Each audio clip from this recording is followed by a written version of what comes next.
আসসালামু আলাইকুম প্রিয় বন্ধুরা।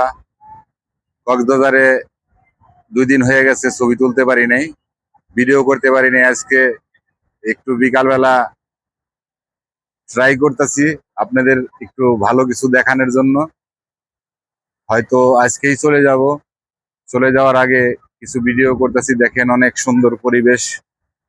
নদীর ঢেউগুলি আস্তে আস্তে নিচের দিকে চলে যাচ্ছে, নিচের দিকে চলে যাচ্ছে। আহ, উপরে অনেক উপরে অনেক পানি ছিল, উপরের পানি শেষ হয়ে গেছে, ওই পর্যন্ত পানি ছিল। এখন নিচের দিকে চলে যাচ্ছে। আপনাদের ভালো লাগবে, ভালো লাগবে, আমারও ভালো লাগতেছে। আর কবে আসি না আসি ঠিক নাই।